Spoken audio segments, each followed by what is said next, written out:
हाँ तो पर ठीक है, बस हम यहीं बैठते हैं। इस तरह दोनों की मर्जी भी पूरी हो जाएगी, है ना बेगम? हाँ कैनान, बिल्कुल ठीक कह रहे हो, आ जाओ। वैसे ये जगह भी अच्छी थी मामू जान, है जैसा आपको अच्छा लगे। भाई सुने, इनकी बताई हुई जगह पर बैठ जाते हैं, वरना बाद में हमारे लिए मसला हो जाएगा। जवदत को देख रही हो ना यास्मीन, ये कितना खुश दिख रहा है, इससे जरा भी फर्क नहीं पड़ा कि मुझे कितना बुरा लग रहा है। हाँ तो चलो फिर बच्चों, आज के इस खूबसूरत मौसम का मजा लेते हैं हम लोग। तुम लोग बस अच्छी सी चाय तैयार करो, फिर साथ बैठ के पियेंगे।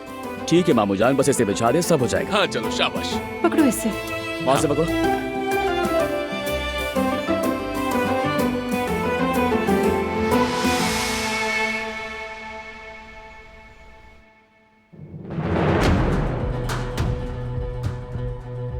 गुड मॉर्निंग बाबा।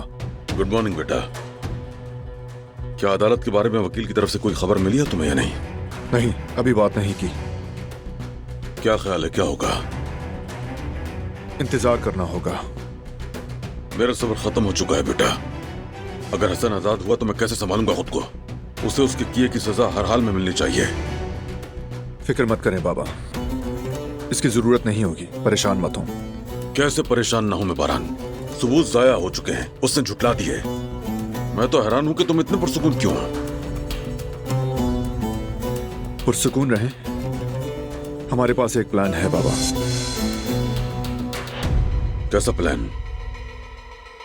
हम अदालत से जो चाहते थे, अगर वो ना मिला तो हसन को अगवा करेंगे। मुमकिन है वो बगैर गिरफ्तारी के अदालत जाए, उसे आजाद घूमने नहीं देंगे। अदालत के फैसले का इंतजार है, उसके बाद हम काम शुरू करेंगे। जैसे मछली बेहतरीन पानी में शिकार होती है, उसी तरह हम भी अपना जाल